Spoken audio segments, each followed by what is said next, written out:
Valeu, gente. Fala aí, família. Tudo bom? Thiago aqui falando. Mais um Papo de Corre começando. Hoje um convidado muito especial. Um cara que eu admiro bastante no mercado de empreendedorismo, né, de tecnologia, que está fazendo a diferença aí para milhões de startups. Dario Pérez, o cara, o professor, CEO da Hype. É isso tudo? Se você está dizendo, né? A gente engana bem. Boa, Dario. Cara, eu queria começar primeiramente, né, para as pessoas conhecerem um pouco mais, né, de você antes de empreender, né? Quem era o Dario antes de começar a montar a Hype? Boa pergunta. Olha, Tamo junto. O Dario, antes de começar a Hyper.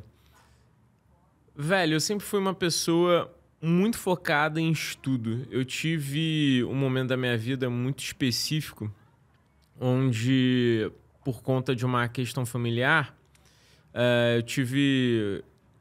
Vou começar do início, né? Eu tive um pai que foi muito abastado financeiramente, mas ele veio a falecer e a gente perdeu tudo, assim. Então, eu tenho uma diferença de mentalidade da minha irmã muito grande, porque minha irmã nasceu em uma condição diferente da minha. A condição que eu já nasci não foi uma condição que eu passei dificuldade, longe disso, mas eu não tive tantas regalias.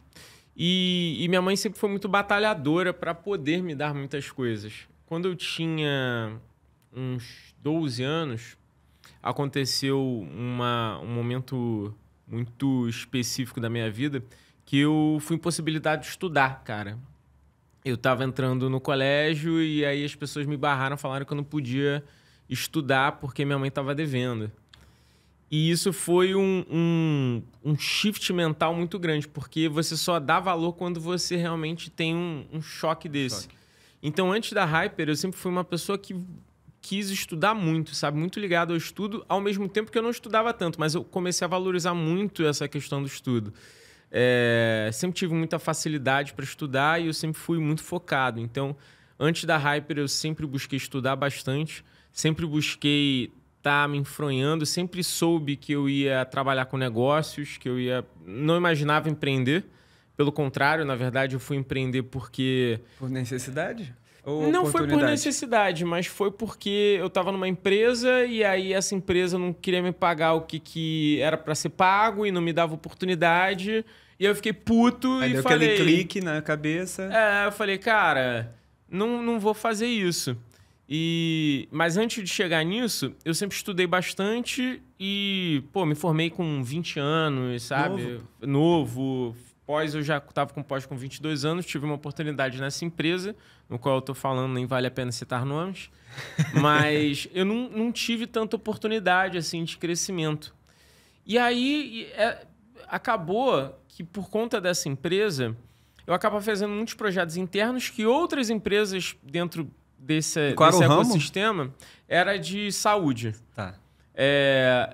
Outras empresas dentro desse ramo começaram a olhar para o que eu fazia e falar, cara, dá para você fazer um projeto dessa forma para mim também? Isso começou a me dar alguns cliques. E eu comecei a fazer esses projetos. Nesse momento derradeiro que eu saí dessa empresa, eu já saí montando a consultoria, porque já tinha gente querendo que eu desenvolvesse aquilo que eu tinha desenvolvido nessa empresa para outros negócios.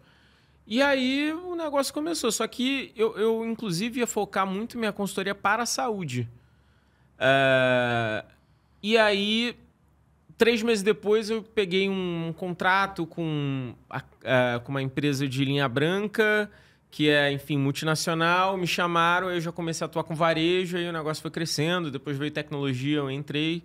Mas foi assim, eu acho que o início, antes da Hyper, foi de uma pessoa muito focada em entender que o estudo é uma ferramenta para crescimento e muito foco em realmente entregar resultado, porque se você não entrega resultado, cara, você não vai colher nada, velho. Pô, bacana pegar um pouco esse ponto, né, da tua história.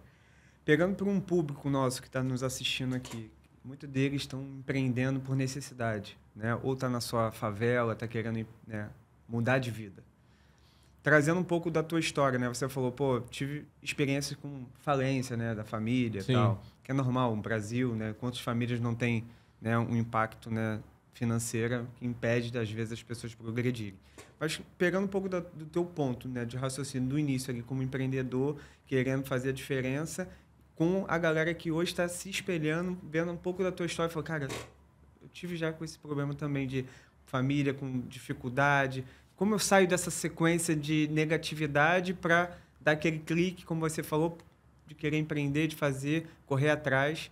Como você pegaria um pouco nessa visão, né, desse brasileiro que está hoje nos assistindo aí, que possa estar se espelhando um pouco na tua história? Boa. Eu acho que o primeiro ponto é a gente conseguir ter a visão de que o nosso negócio, muitas vezes, a gente está empreendendo por necessidade e não por escala. Não existe nenhum problema a gente empreender por necessidade. Só que, normalmente, quando você empreende por necessidade, você torna o seu negócio nada mais do que um rentabilizador da sua vida pessoal. Você trabalha para ganhar dinheiro para pagar suas contas. Fica naquele ciclo, né? Fica naquele ciclo. Sem fim, né?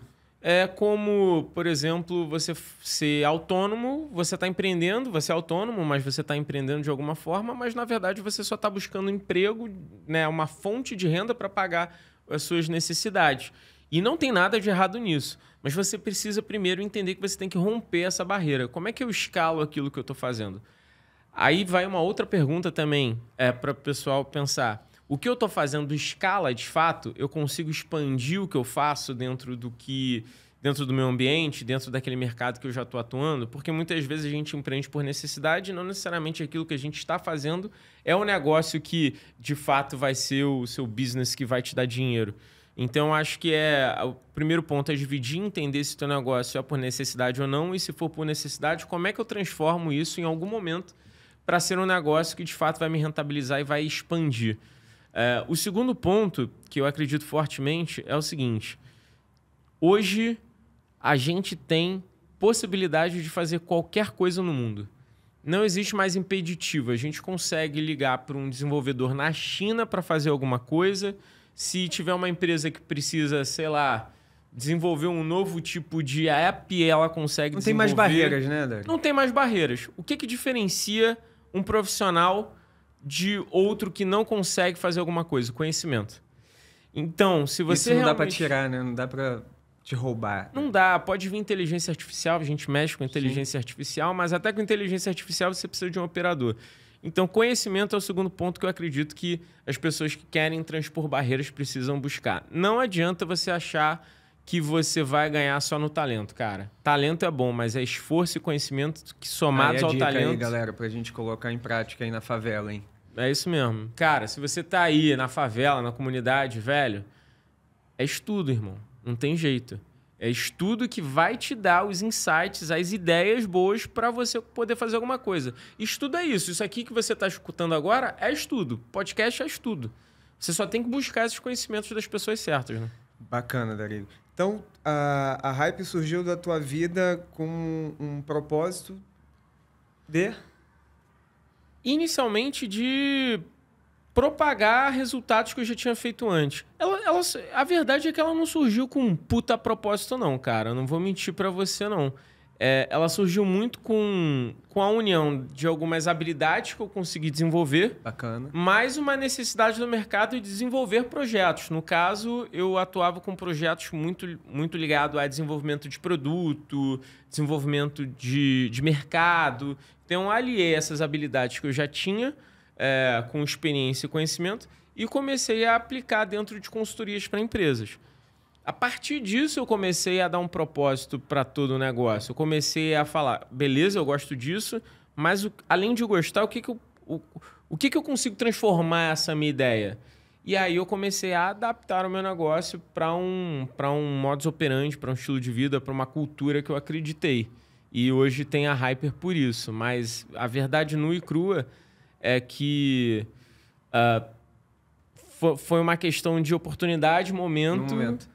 Eu fui me deixando levar e, com base naquilo que aconteceu, eu tive um shift grande. Sabe quando mudou, Thiago, a cabeça para Hyper? Quando? Vou te falar como é que foi. Escuta essa aí, você que tá do outro lado da telinha. Pega essa visão aí, rapaziada. Pega a visão. Eu tava fazendo consultoria para um cara, para uma empresa específica, e eu já tava mais ou menos com 5 clientes. 5 clientes, era eu preso, só tinha eu, tá? Eu equipe? Eu equipe. Ou seja, eu com eu. E eu tava prestando consultoria para 5 empresas pequenas e tava tirando só um salário para mim, tá? Não era salário para empresa. Modo sobrevivência. Modo sobrevivência. Modo, cara, tô aqui, pô, já ia juntar com a minha mulher e falei, irmão, tem que chegar junto, tem que fazer dinheiro. E comecei a prestar consultoria para essa empresa. Eu já tava com uma autoridade legal, mas só 5 clientes. Essa quinta empresa me chamou para fazer uma consultoria. Ela me fez uma oferta que, na época, era muito boa, mas era bem baixa, na verdade. Só que aquela oferta ali, no momento, pagava minhas contas. E eu falei, pô, legal, não posso perder essa daqui. Só que os caras, aos poucos, começaram a me puxar para dentro do negócio. E de uma hora para outra, eu virei um CFO, sem receber como CFO, tocando o zaralho. E nesse momento você estava como consultor. Como consultor. Mas você tinha outros clientes. Tinha outros clientes. E você estava dedicando teu tempo para esse cliente. Para um cliente. O que aconteceu? Deu merda. Deu merda. Eu perdi todos os outros clientes. Fiquei com um cliente. É o foco, né? É o foco. E qual foi a maior merda ainda? Esse cliente aconteceu... Hoje, inclusive, a gente conversa. Eu tenho abertura com esse cara. Mas ele chamou um sócio. Esse sócio que entrou era um lunático. Mudou a empresa toda. E nessa mudança eu fui contra. Ele simplesmente cortou meu contrato do dia para a noite. Caramba. Essa empresa, inclusive, veio a falir depois. E veio falir, inclusive, por os pontos que eu apontei na época, diga-se de passagem. E aí esse cara cortou. De um dia para o outro, eu que tinha 5 clientes, tinha um cobertor ali, curto, mas tinha um cobertor, comecei a passar frio. Eu falei, cara, eu tô fazendo tudo errado, velho. Mas tá muito ruim o que eu tô fazendo. E aí, o que eu fiz? Não recomendo que faça isso, mas eu quis fazer isso. Eu aluguei uma sala, 1/3 disso daqui que a gente está hoje. Peguei essa sala, botei uma mesma cadeira internet só, meu laptop, sentei lá e passei 30 dias indo para esse escritório, basicamente para fazer o planejamento estratégico do que eu queria que fosse a Hyper. E aí, e detalhe, não busquei cliente, até teve gente que me ligou, eu falei, cara, vou te atender mês que vem. Eu passei 30 dias, todos os dias, indo cedo demais para o escritório, saindo tarde pra caramba, montando planejamento estratégico, eu comigo mesmo. E aí, desde esse dia, desde 2015, a minha empresa nunca deixou de crescer 1 ano. Caramba, belo aprendizado, hein? Por isso que o que eu vendo em termos de planejamento estratégico, cara, Casa de Ferreiro, Espeto de Prata. Funcionou comigo e funciona até hoje. Então, os aprendizados do passado, de certa forma, viraram habilidades também para você aplicar na tua empresa, né? Sim, com certeza. Então, não quer dizer que você aí, galera, que está assistindo, né, tem uma ideia ou, sei lá, por acaso, né, faliu ou não deu certo, não quer dizer que sua próxima tentativa você vai dar errado, né? Então, acho que dentro do cenário, aprender com os erros é um ponto bacana, né? Pegando um pouco da tua fala, né, Dario? Com certeza. E aí, nesse cenário, a Hyper já estava construída, já tinha um crescimento, já estava, depois desse, vamos chamar, mini fracasso aí de você ter focado, né, num cliente e essa empresa não ter mapeado, né, o teu talento ali, né, como consultor, né, e não ter entendido, né, o que você estava trazendo como experiência para aquele momento. E aquilo ali foi um novo recomeço, né? Então, depois daquilo que você falou, começou um planejamento estratégico, começar realmente ali o que eu quero para a minha vida, e dali em diante é o que a gente está vendo do crescimento exponencial, né? Exatamente. Foi tudo de forma muito paulatina, sabe? A gente, no primeiro ano, era eu, no finalzinho do primeiro ano já tinham 2 pessoas comigo, aí no outro ano, de 3 pessoas virou 10, no outro ano virou 20, no outro ano virou 40 e foi multiplicando. Foi bem paulatino, assim. Mas o lance que nessa jornada, e aí entrando a tecnologia, que a gente percebeu é que a gente precisava ofertar mais do que simplesmente consultoria em gestão para os clientes. A gente precisava ser uma empresa, e aí começou a vir um propósito. Eu tive a oportunidade de estudar nos Estados Unidos, em Berkeley, na Califórnia. Maneiro. Depois de tudo isso, peguei... Inclusive, fica mais uma dica aí. Aí, ó. Eu juntei todo o meu dinheiro para investir All-in? nisso. All-in, irmão. Foi all-in. Foi all-in. Mas na minha cabeça não era all-in porque toda vez que eu fazia alguma parada, estudava alguma coisa, aquilo me retornava de alguma forma. Então, eu já sabia de alguma forma que aquele investimento ia retornar. Eu não sabia quando ia me retornar, mas eu sabia que ia me retornar. Então, eu peguei toda a grana, fui estudar lá. E quando fui estudar, eu tive a possibilidade de fazer um internship no eBay, que na época era... Ainda é, né? Mas na época era um dos principais marketplaces lá. Era tipo o que a gente tem aqui, que vocês veem com a Amazon, tem o eBay lá, né? E lá eles tinham um cara que se chamava Cross Function Manager. O que é esse nome bonito? É um gerente multifuncional. Esse cara ele tinha que criar projetos sem ter na verdade, ele tinha... Vou até refrasear. Ele tinha que criar projetos utilizando qualquer recurso que a eBay tinha, recurso humano. Então, ele não era um cara de marketing, ele não era um cara de finanças, ele não era um cara de contabilidade, ele era um cara de negócios que tinha que entender uma problemática e, junto com os recursos humanos, desenvolver alguma coisa ali. E esse cara puxava a gente de tecnologia, puxava a gente de marketing, puxava a gente de finanças. E quando eu vi aquilo, eu falei, é isso que a Hyper tem que ser. Isso foi que ano? Foi 2014 para 2015. Bacana. E aí, naquele momento, eu falei, beleza. Deu aquele estalo. Deu estalo, eu falei, é isso que eu preciso fazer, porque como uma empresa prestadora de serviços, eu tenho que achar formas de escalar. Escalar serviços é difícil, tá, pessoal? E aí eu falei, eu preciso ter tecnologia, preciso ter marketing, preciso ter BPO, eu tenho que ser uma empresa que vai brigar com as outras grandes empresas de consultoria no Brasil. E aí daí eu montei o roadmap de ter área de tecnologia, foi aí que eu conheci meus sócios, o Matheus. Bacana. Grande Matheus, abraço, irmão. Que só me dá dor de cabeça. Brincadeira. Foi um dos grandes presentes que a vida deu. E aí juntou Moreno, Dezembro, Morgado, a gente se juntou. Aí fez um Dream Team ali. Fez um Dream Team e a gente começou a tocar tecnologia. 2020 abrimos a área de marketing, junto com pandemia ali.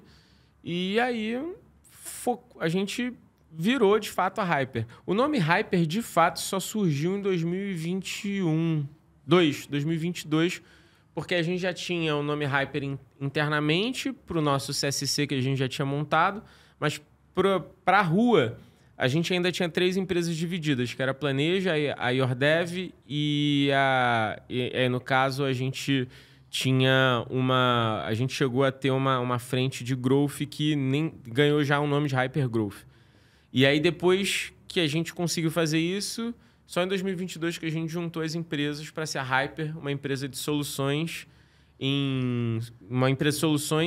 empresariais em gestão, marketing e tecnologia para empresas. Bacana. E dentro desse cenário, né, quando você começou a ver que o negócio ia rampar, você falou, cara, isso aqui é o que eu estou construindo perpetuar, né? Então, estou pensando aqui num crescimento para ir para outros estados, né, empregar mais pessoas, gerar impacto realmente econômico, né, localmente, né, Rio. Eu sei que vocês também têm escritório em outros locais. Mas fala como foi esse desafio de fazer o processo de escalar o meu negócio, né? Porque muitos dos desafios aqui de uma empresa pequena resolver uma grande dor, acho que é o principal ponto. Muitas das pessoas ficam focadas ainda em olhar a solução. Tem uma solução tal, tecnologia e tal. E não fica olhando a dor. Total. Será que eu vou ali validar com o meu cliente? Estou ali validando a dor? E aí as pessoas, eu acho que tem muito essa dificuldade, né? Pelo menos o que eu vejo no mercado, as principais startups, quando tem alguma dor de barriga, porque realmente ela não fez o feijão com arroz de olhar o seu negócio com o ponto de vista do cliente. Quer dizer, minha solução gera uma proposta de valor?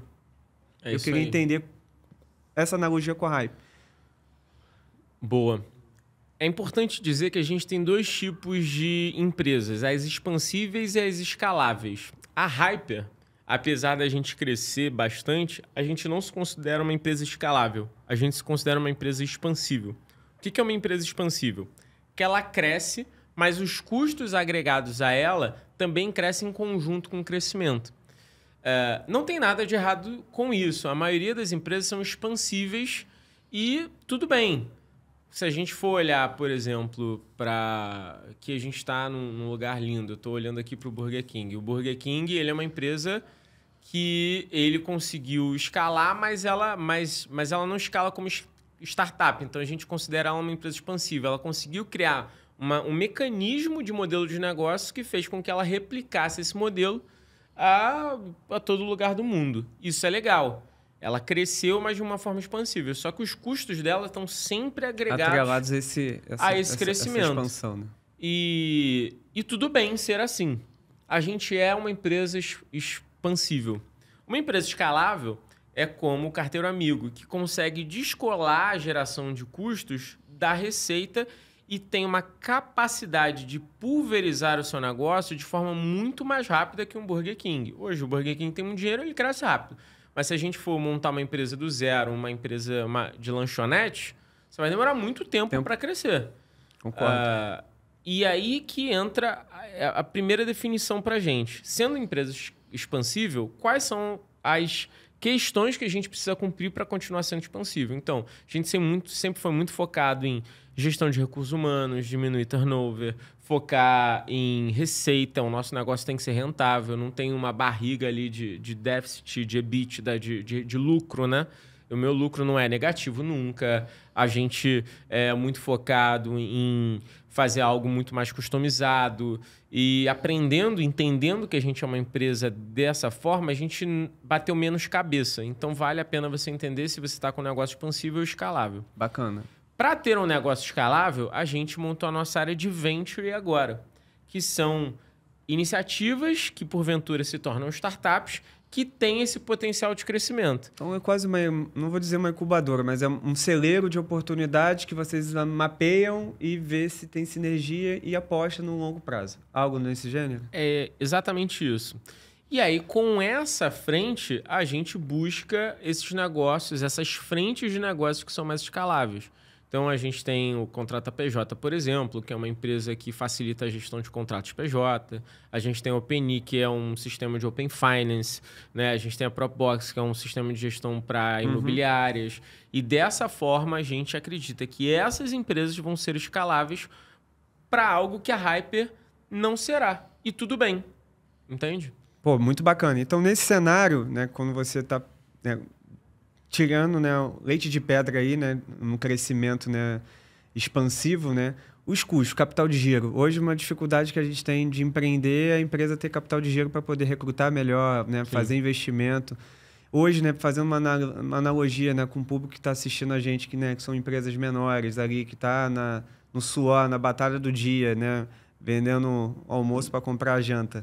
E que tem uma ideia muito boa, qual a dica que você traria para essa galera que hoje está aqui assistindo a gente, vendo, pô, cara, o Dario conseguiu fazer uma empresa bacana, crescendo, evoluindo, né? O que você colocaria como pontos-chave aí para essa galera hackear a cabeça dessas pessoas e explodir para elas poderem sair dessa inércia? Legal, você falou sobre capital de giro. Vou falar sobre isso então. Para você conseguir ter uma gestão de capital de giro, inclusive, é muitas vezes isso que eu vendo nas consultorias, né? Essa forma de como você escalar o negócio, é você ter um financeiro muito controlado. Você precisa ter os indicadores na sua mão.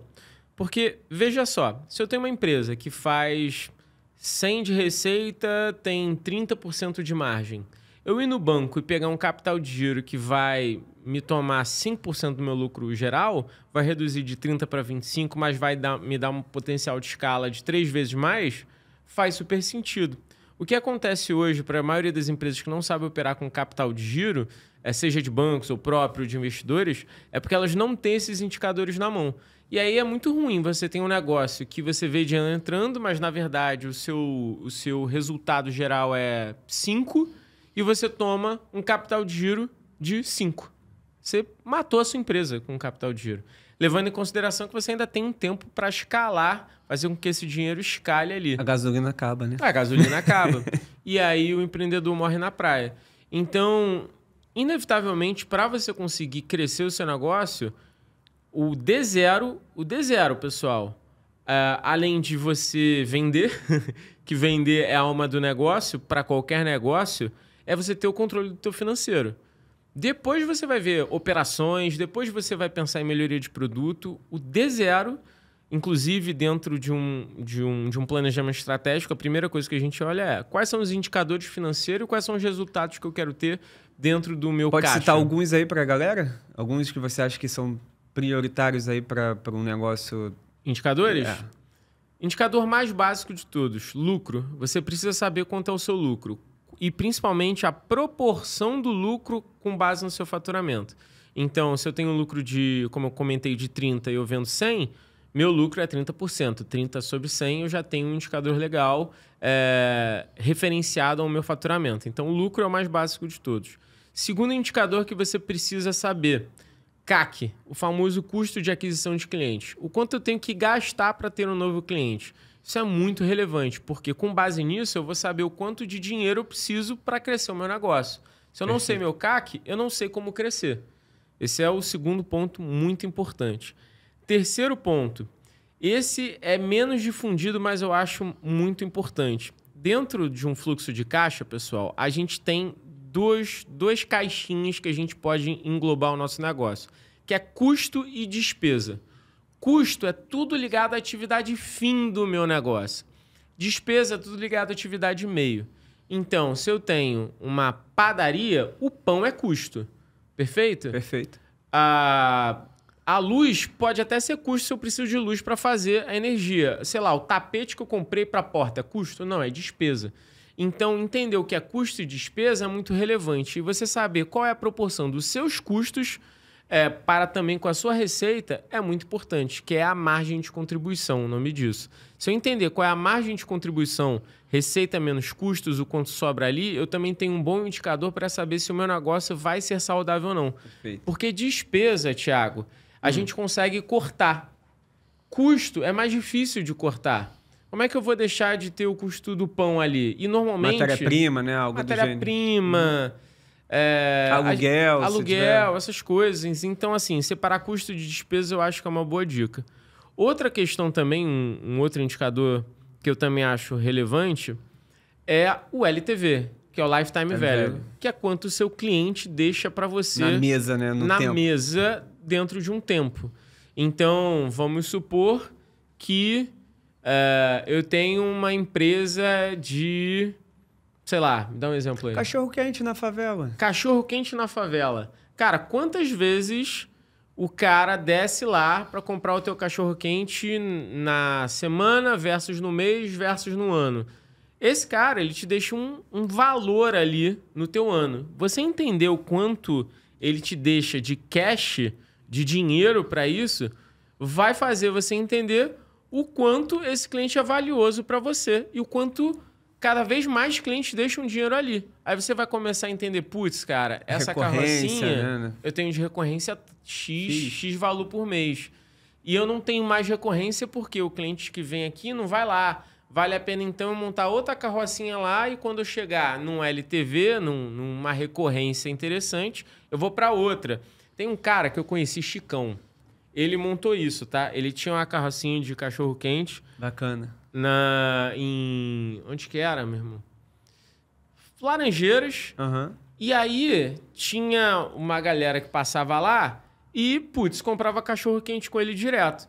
Ele começou a entender, por exemplo, que se ele abrisse à noite, ele pegava uma galera que ia pra night, pra balada, que comia lá sempre se ele ficasse mais à noite. Ele falou, putz, interessante, o meu LTV com a mesma galera é maior à noite do que de manhã. Aí ele começou a abrir só à noite aquele ponto. Mas aí ele falou, mas agora eu tenho amanhã. E amanhã eu tenho que descobrir um outro lugar para montar isso. Porque aqui não vai dar certo de manhã, vai dar à noite. Aí ele fez as contas, ele tinha um caderninho gigante. Tudo que a gente tá falando LTV, ele fazia na mão ali. Depois ele foi pro Excel, mas primeiro era na mão. Aí ele foi, montou tudo, ele falou, cara, aqui funciona, esse ponto funciona à noite, eu tenho um LTV de tanto. Aí ele falou, mas agora eu tenho de manhã. Aí ele foi, pegou, acho que é primo dele, sei lá, e falou, olha só. Senso de oportunidade aí. Você vai trabalhar na carrocinha comigo. Aí montou outra carrocinha, se eu não me engano, foi no final de Botafogo. Aí ele fiscalizava de manhã e operava à noite. Ele ficou com 2 pontos. No final disso tudo, ele começou a entender como montar carrocinha de cachorro-quente. Começou a dar consultoria. Ele montou 5 carrocinhas, cara. Caraca. Ele tirava um salário de 20 e poucos mil, 30 e poucos mil reais só de carrocinha de cachorro-quente. Bárbaro. Maneiro. Tranquilo. E pagava todo mundo CLT. Ele fez CLT nas carrocinhas. Impacto geral. Impacto geral, montando carrocinha. Você que tem carrocinha de cachorro-quente, irmão, pensa que nem o Chicão. Eu queria encontrar o Chicão de novo, nunca mais. Aí, Chicão, se estiver vendo isso aí, ó, dá um alô pra nós. Me manda um DM, cara. Se tu lembra de mim, me manda um DM que eu te cito em aula, faço várias coisas que tu nem sabe. Bom, e aí nesse cenário, né, então, que eu queria trazer para ti, né, a gente falou de crescimento, falou de oportunidade. Queria falar muito no conceito desses empreendedores que estão ouvindo a gente, né, o conceito de mínimo viável produto, né, o famoso MVP. Muito dos empreendedores que vêm falar comigo, pô, Thiago, tá empreendendo e tal, pô, mas eu quero montar um meu negócio, quero executar, já quero vir com a solução. De novo, eu bato com isso. No conceito de um MVP, dentro do conceito que vocês têm hoje de consultoria, uma boutique, né, o que vocês trazem para esses empreendedores quando alguém busca a Hype para ter um norte de tecnologia ou até mesmo de planejamento estratégico? Boa. O conceito do MVP é tão importante mesmo? É fundamental. O MVP, ou produto minimamente viável, ele é nada mais do que uma versão muito espremida da sua ideia que está ali para você única e exclusivamente validar o seu negócio. A gente precisa entender que quando a gente vai empreender, a gente tem um risco absurdo. Não só por empreender, mas porque a gente está no Brasil e porque o mercado aqui não é para amador, galera. Não é. A gente joga na elite. Se tu empreende aqui, você vai empreender em qualquer lugar do mundo. Os grandes desafios que a gente tem são foda mesmo. São foda. Pô, você sabe. E para a gente conseguir minimizar risco de alguma forma, a gente precisa testar o nosso produto. Precisa fazer um produto minimamente viável para o nosso cliente, de alguma forma, conseguir dar os feedbacks e direcionar o nosso produto para o que a gente quer. Tem uma máxima que a gente fala que o empreendedor não sabe o que ele tem até o cliente falar para ele. E é isso. Você acha que você sabe alguma coisa, mas você, de fato, vai saber se aquilo é verdade quando o cliente te fala. Então, você tem que criar esse produto muito básico para testar no mercado antes de começar a investir. Inclusive, nós, investidores, porque eu invisto em startups também, a gente, antes de tudo, muitas vezes, não quer entender se você está faturando rios de dinheiro. A gente quer entender se o teu produto foi validado no mercado. Por quê? Se ele foi validado no mercado, eu já sei que tem negócio ali. E esse produto minimamente viável nada mais é do que isso. É algo muito simples, cara, que você tem que fazer para entender se aquela dor que você acredita que você vai solucionar, você soluciona de fato. Pegou a visão, galera? Então, pegando um pouco disso, indo para uma próxima etapa. Quando a empresa já passou por essa validação e está indo para um momento de querer crescer, né? Um desafio de growth, de testar, de validar outros canais. Qual outra dica que você traria para quem já está passando por esse momento agora de querer, ter um negócio validado, é hora ou não de buscar investidor, quero agora crescer, aumentar a receita, aumentar, né, o número de assinantes, aumentar as minhas vendas? Qual é a tua dica que você traria com uma visão para essa galera que está passando por esse momento aí? Depois que você já validou o MVP, você já está apto a buscar investimentos. Então, sim, você pode buscar seu primeiro cheque. Hoje, os cheques no Brasil variam de 100, 150 mil até 300, 400 mil para uma primeira rodada, tá? Essa é mais ou menos o range que a gente opera. Alguns fundos põem mais, outros menos, mas é um range que você pode pensar aí.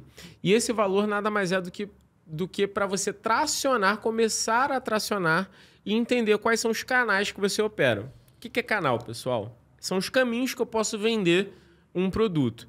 A gente hoje tem 19 canais mais ou menos mapeados dentro da literatura. E vou dar um exemplo. Eu posso vender através de eventos, eu posso vender através da internet, eu posso vender através de propaganda na TV ou num banner, qualquer coisa nesse sentido. Existem esses canais. O próximo cheque, o teu próximo movimento é entender qual é o canal que traciona mais o seu produto. Até para queimar menos caixa também. Até né? para queimar menos caixa. E otimizar ele. Porque muitas vezes, até para você chegar nesse cheque, você já tem que estar mais ou menos tateando qual canal faz mais sentido. Porque o investidor, ele quer sempre botar dinheiro para te tracionar. Mas ele sabe que nesse primeiro momento você ainda tem muita dúvida. Então, essa fase é para você entender qual é o canal que funciona mais. E aí você tem que ir fazendo teste mesmo. Muito teste ponderado, ir botando um pouco de dinheiro, validando, entendendo teste qual... A e B, né? Teste A, B, exatamente. O teste A, B é você testar de forma diferente o mesmo canal, para saber se o problema não é o canal, é você que está fazendo uma campanha ruim naquele canal. Então, você vai testando formas de entender qual é o principal canal para, de fato, depois que descobrir o canal, ir para a próxima fase, que aí é pegar dinheiro mesmo e torrar nesse canal para crescer. E aí conseguir chegar numa série A, né, no B, C, que é difícil, mas acho que o grande desafio é você, de fato, ter um negócio que resolva uma dor. Se você tem um negócio em qualquer lugar, não seja favela ou asfalto, mas que olhe o problema, não a solução, acho que você já está num caminho bem encaminhado na tua vida. E aí, nesse cenário, queria falar do poder do network. Né? Como o network, na tua percepção, ajuda esses empresários, aí, empreendedores, a construir uma relação, né? A conseguir trazer negócios. Você acredita muito no poder do network? Muito. Eu acho que sem networking você dificilmente vai a lugares muito altos aqui no Brasil. No mundo também, eu acho que isso é uma coisa geral. Mas no Brasil ainda mais, porque aqui a gente está em um país continental, então é um país com barreiras geográficas muito grandes.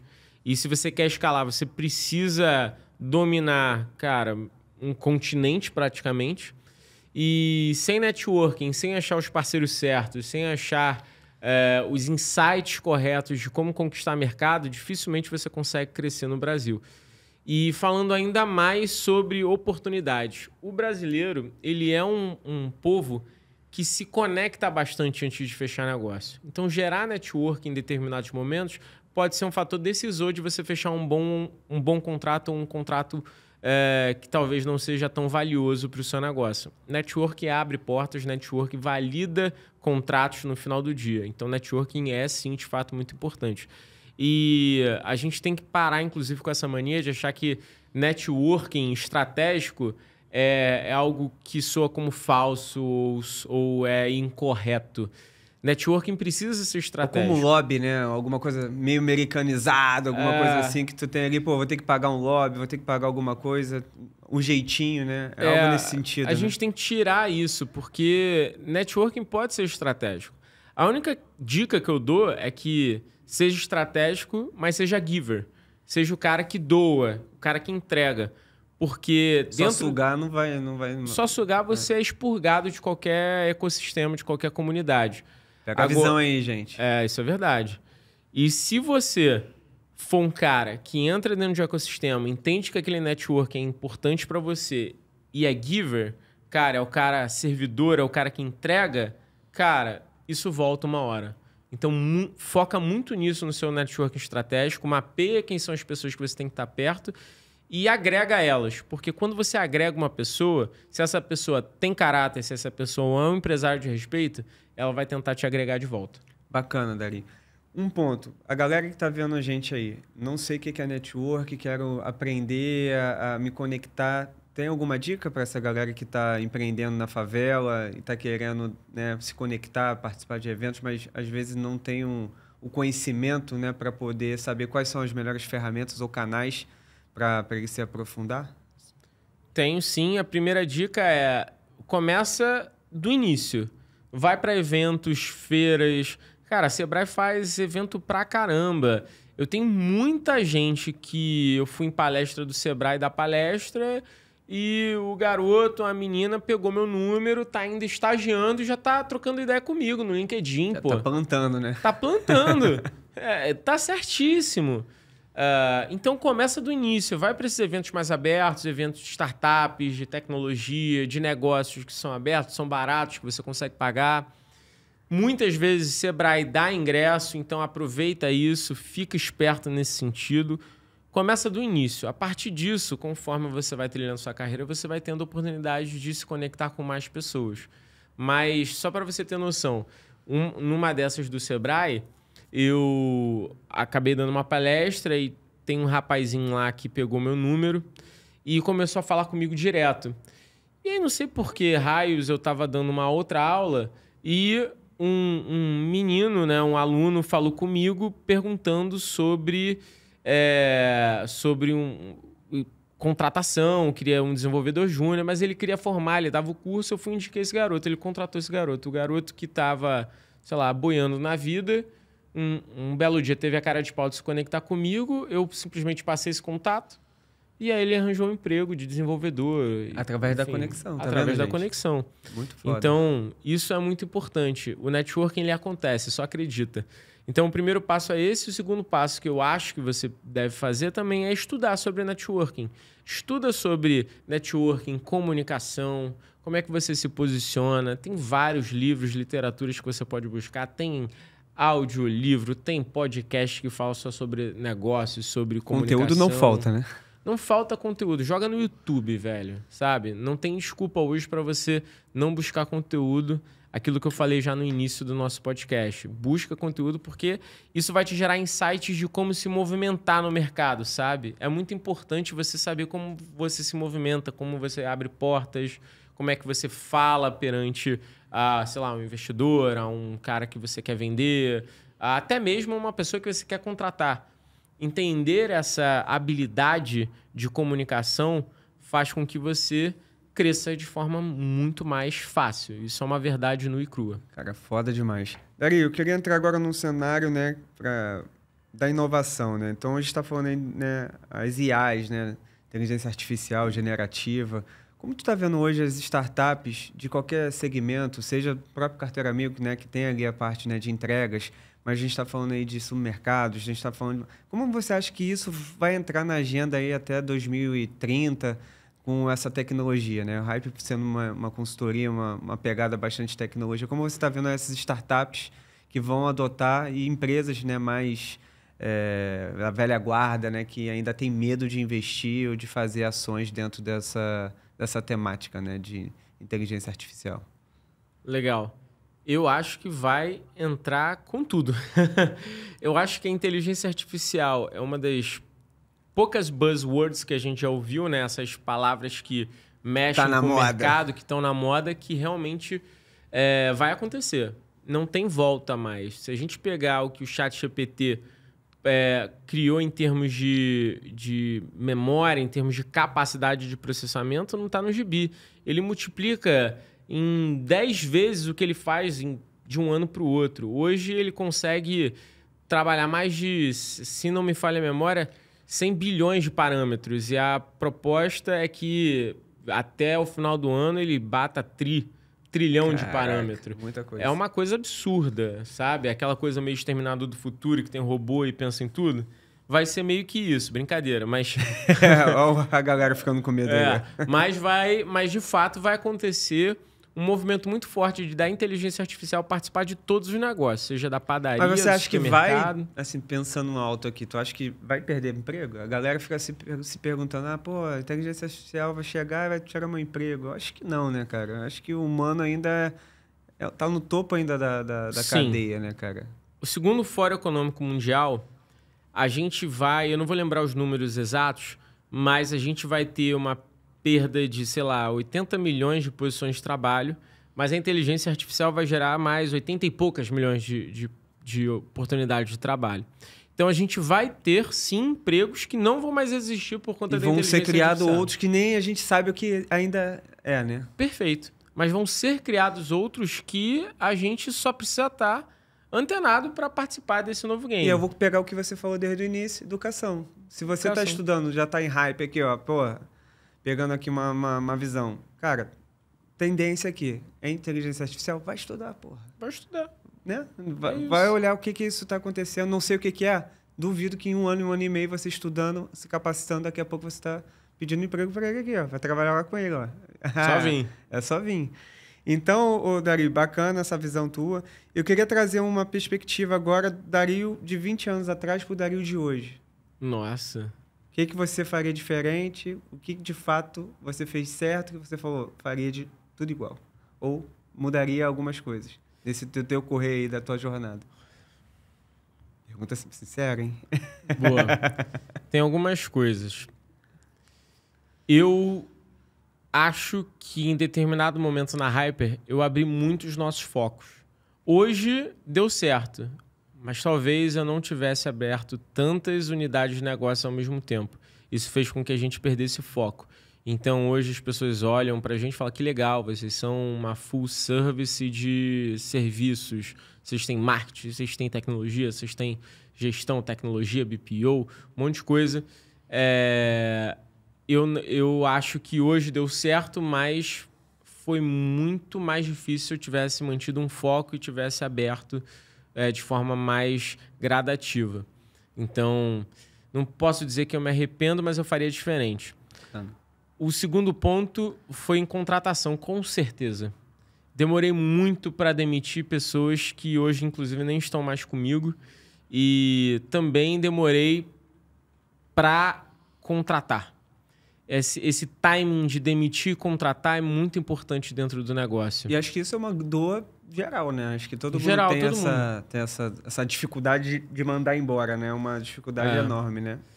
Só que a verdade é que a velocidade que você demite também é a velocidade que você cresce. E no início é difícil da gente ver isso com os pontos conectados, mas a partir do momento que você vai ganhando mais maturidade, você vai entendendo que algumas alavancas que não estão girando precisam ser trocadas, porque senão a alavanca não vai girar.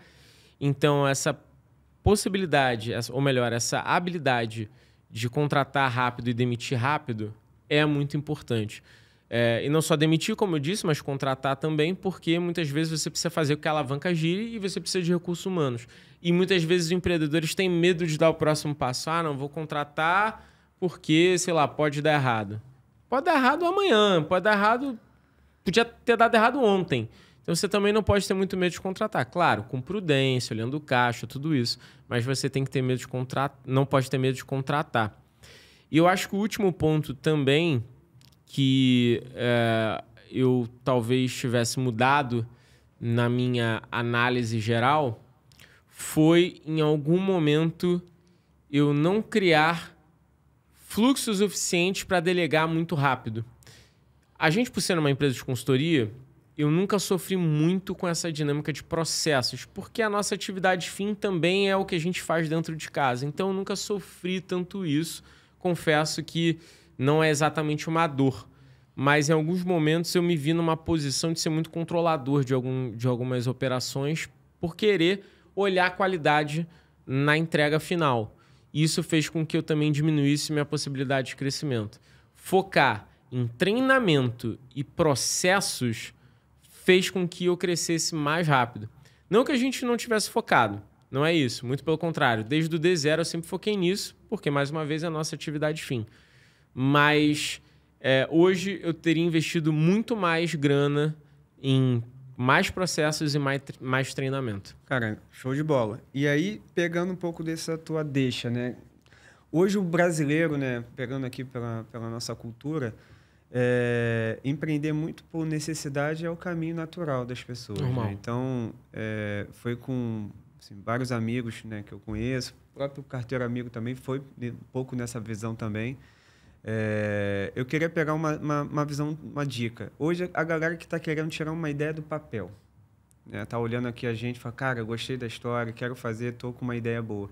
Qual o primeiro passo que ela tem que fazer? Porque, para mim, o grande desafio é a execução. Você pode ter milhões de ideias, mas aquele que vai fazer, executar aquele plano é o cara que vai ser lembrado. Então, você pode ter tido milhões de ideias, mas não botou para executar, não botou as caras, não vai acontecer. Então, qual o dica que você daria? Estou com uma bela ideia, não tenho muito dinheiro, mas eu tenho força de vontade e quero fazer. Qual o caminho que você acha que poderia ser um caminho interessante para essa pessoa?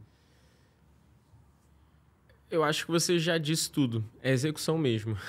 É não ter medo, abraçar o risco desconhecido e se jogar. Eu só gosto de comentar que todo risco ele precisa ser calculado. Você vai empreender, você vai correr risco, mas você tem que calcular até onde você vai. Isso é muito relevante para você conseguir, de fato, entregar valor, não se estrepar, não sair pior do que você já entrou. Existe essa possibilidade, mas eu tenho certeza que você vai ter muito mais paz de espírito se você calcular aquilo que você pode prever. Então, cara, é se jogar, é ter raça, é ter força de vontade. Se capacitar. Se capacitar pra caramba e analisar os riscos.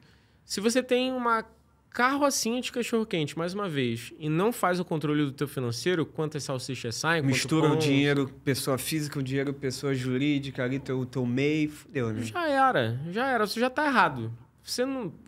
Provavelmente você não vai progredir tanto, porque você não sabe como é que é o teu negócio. Já era, tu não tem nenhum indicador, né? Exato. Então, assim, você tem a carrocinha de pipoca. Cara, controla o teu financeiro. Esse é o primeiro passo. Segundo passo, analisa os riscos de abrir uma outra carrocinha. Cara, qual é o melhor ponto? Onde fica? Faz sentido? Tem fluxo? Pô, carrocinha de pipoca é fluxo, né? A pessoa não vai andar 10 quarteirões para comprar pipoca. Ela vai andar 1, 2 no máximo. Então, onde é o nosso próximo ponto? Tem fluxo? Faz sentido? Analisou? Cara, vai. Calcula o risco. Putz, tem um pé de meia, vou abrir essa carrocinha, se em 6 meses não der certo, cara, vou fechar. E não tem problema fechar. Você testou e junta mais 6 meses de grana para testar de novo, testa mais 6 meses. Se errar também, cara, levanta a cabeça, fracasso. Não serve apenas, né, para a gente achar que um fracassado é aquele cara que errou, que não vai dar certo. Quantas empresas, né, Dario? A gente já viu que, né, faliram ou remodelaram o seu modelo de negócio e cresceu. Quer dizer, ou se reinventou, ou um empreendedor que saiu de um negócio foi para o outro e dali cresceu. Então, eu acho que fracassar é uma palavra que o brasileiro não gosta. O americano já tem ele consegue absorver um pouco mais essa questão de, até mesmo os investidores, né? Americanos gostam de pessoas que já fracassaram, porque a chance desse cara errar novamente é menor do que um cara que não experimentou, né? Qual a tua percepção sobre isso? Sobre essa questão de fracasso versus empreendedores que têm medo de tentar, aqui no Brasil, ter esse rótulo, né, de fracassado? Eu acho que aqui no Brasil a gente tem uma mentalidade muito ruim para empreendedorismo. Eu não só acho que aqui as pessoas pensam que o fracasso é algo muito ruim, que ninguém pode fracassar, e, na verdade, quando a gente vê para um empreendedor que fracassou, a gente olha ele como um derrotado e não como um guerreiro. Não, verdade. E isso é muito ruim para a mentalidade, isso acaba propagando que empreender é uma droga, é um tiro no escuro, quando, na verdade, não é bem assim. É sabotado pela própria família, muitas das vezes, né? Sabotado pela minha mãe, não queria que eu empreendesse. Eu não queria que eu seguisse carreira executiva. Deve ter brigado contigo pra caralho. Pra caramba. Ainda mais que eu, no primeiro ano de empresa, eu nem ganhei dinheiro. Então, assim, foi muito puxado, puxado para os empreendedores. Acho que a gente tem uma mentalidade de trabalhar com dinheiro aqui péssima, péssima. Quem tem muito dinheiro, as pessoas olham que o cara ou ele roubou, ou ele tá metido em falcatrua. Ninguém olha com um certo respeito para esse cara e admiração, quando, na verdade, isso deveria ser o nosso primeiro pressuposto. Mas no Brasil, o primeiro pressuposto é que o cara faz falcatrua. Isso é muito ruim, sabe? Isso acaba afastando essa pessoa de você, enquanto, na verdade, ele deveria ser teu mentor, deveria ser teu influenciador, o cara que você se inspira e admira. Então, essa relação com dinheiro é muito ruim. Assim como a relação com dinheiro e banco, a gente também aprende de forma muito errada. A gente acha que tomar dinheiro do banco é péssimo, enquanto, na verdade, nos outros países, todo mundo toma dinheiro para crescer negócio. Em contrapartida, quando a gente toma dinheiro aqui do banco, a gente toma de qualquer jeito. Então, a gente faz tudo errado. Não se estrutura, né?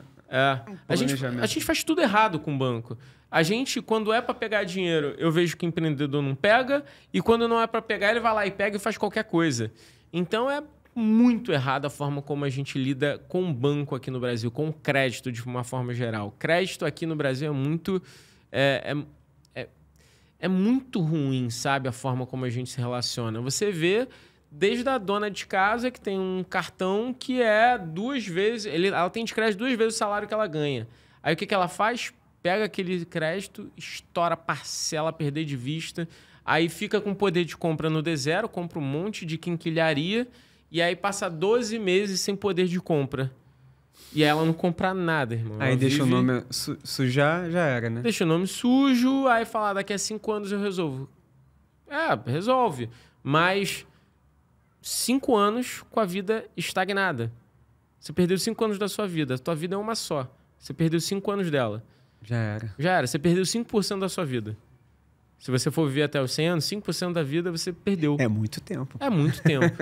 Então, essa relação com dinheiro, com banco e com as pessoas que deveriam inspirar a gente, mas na verdade a gente julga, acho que isso é muito nocivo para o empreendedor. A gente tem que mudar um pouco esse mindset, sabe? Eu acho também. E pegando um pouco na tua visão, você acha que falta mentoria nessas startups, nessa galera aqui? Porque, assim, quando a gente fala mentoria ou conselho, a gente pensa, porra, empresas SAs, né? Empresas que estão faturando bilhões, vou ter o meu conselho consultivo.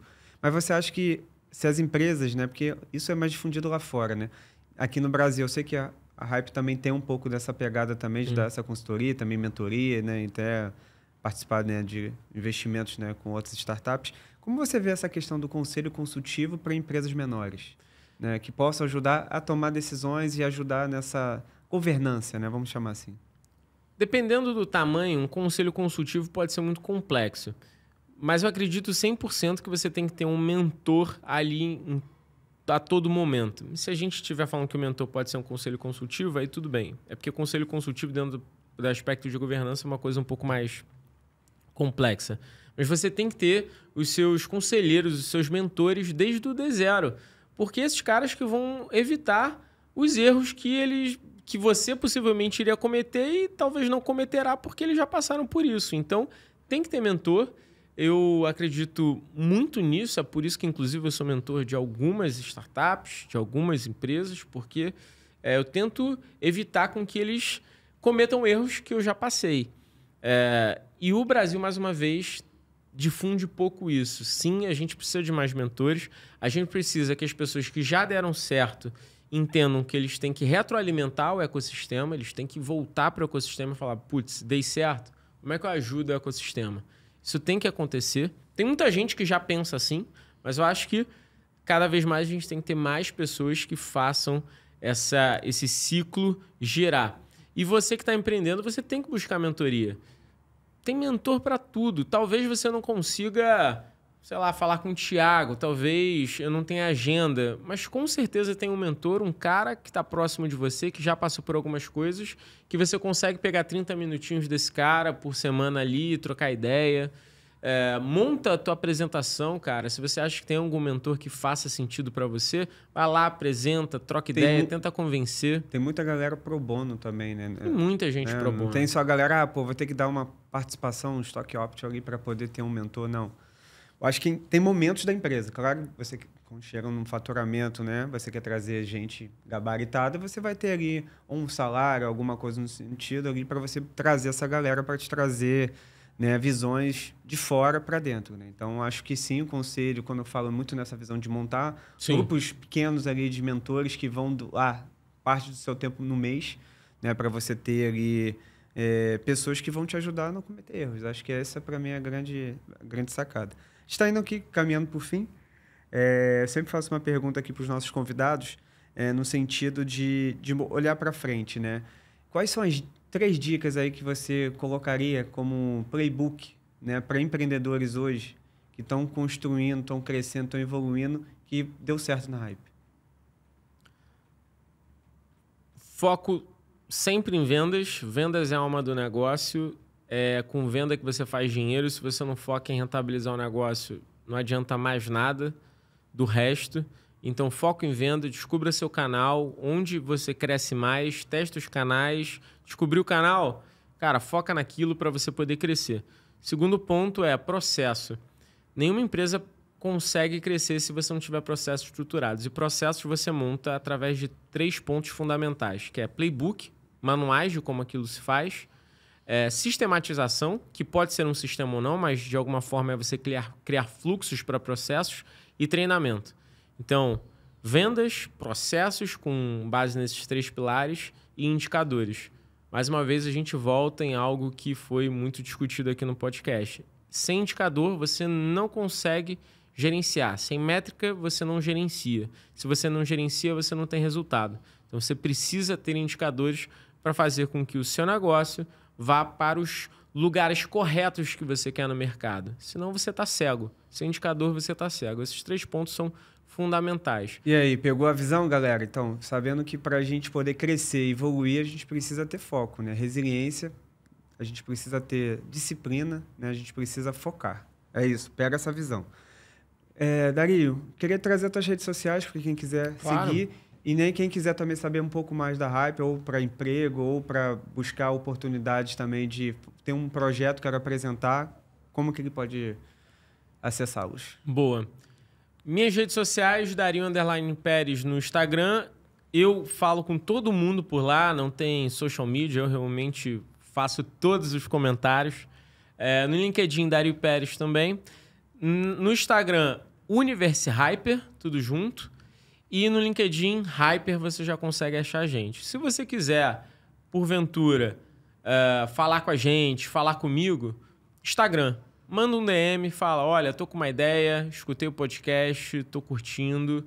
Ali mesmo você já faz teu pitch, eu escuto e te conecto aqui com o meu time. A gente começa a conversar para ver se faz sentido nas nossas teses, né? Porque tem que fazer sentido. Mas mesmo se não fizer, eu vou te dar algum caminho, cara. Eu vou te responder. Aí, ó, vamos aproveitar aí, galera. E quem for do Papo de Corre, fala que veio do Papo de Corre, Dario vai dar um desconto, hein? Vai? Boa. Se vier do Papo de Corre, a gente troca uma ideia melhor. Boa, Dario. Obrigado pela tua participação. Queria agradecer aqui a Multistúdio, a Multiplan, que apoia esse projeto, de trazer, né, um pouco de conteúdo de empreendedores como o Dario, né, de outros empreendedores também da favela. A gente vai trazer muita visão, né, da galera que está fazendo diferença dentro e fora das favelas. E eu queria fazer um agradecimento também aqui aos apoiadores, né, que estão ajudando a gente demais para que isso aqui possa acontecer, como o Carteiro Amigo, né, uma startup, né, focada em entregas com impacto dentro e fora de favelas. A gente tem a Lima Ferguson, né, foco, né, em direito, né, uma coisa diferenciada também para você que precisa, né, levar para a sua empresa a parte de jurídico, né, 3.0. Parafernália, Vai Fácil, que é nossa parceira também aqui no projeto, está ajudando bastante, é uma empresa também de impacto, né, que está ajudando, né, em entregas, né, mais sustentáveis. Make Buzz, né, agência de comunicação que, né, ajuda a gente nessa parte de comunicação geral do podcast, né, para fora. Satori também conselho, né, a gente falou um pouco de como montar conselho. A Satori pode ser a solução para a sua startup também. A Viva Mídia, né, toda a parte de comunicação, marketing, né, sem marketing, vendas, como o Dario falou, a gente não conseguiria. E a mandar também envios para todo o Brasil com a Jadlog. Então, agradecimento aí a essa galera toda e essa tropa que está ajudando demais aí a gente colocar o Papo de Corre todas as quinta-feiras. Dario, muito obrigado, cara. Você é demais. Você é um cara que eu admiro. É um cara, um empreendedor fora da curva. Você, Matheus, todo o time lá. Acho que daqui a pouco a gente vai estar fazendo parcerias aí futuras. Tamo aí. Né? Acho que o grande desafio do empreendedorismo é um ajudando o outro e não largando a mão. Né? Então, serve para vocês. Então, ajudem, né, quem está aí na favela ou quem está fora. Compre do pequeno, ajude ele a se desenvolver, porque é disso que a gente precisa fazer, né? Mais brasileiros empreendendo e fazendo a roda girar. Obrigado, meu amigo. Tamo junto. Valeu, pessoal. Valeu, gente. Até a próxima. Até um Papo de Corre. Abraço.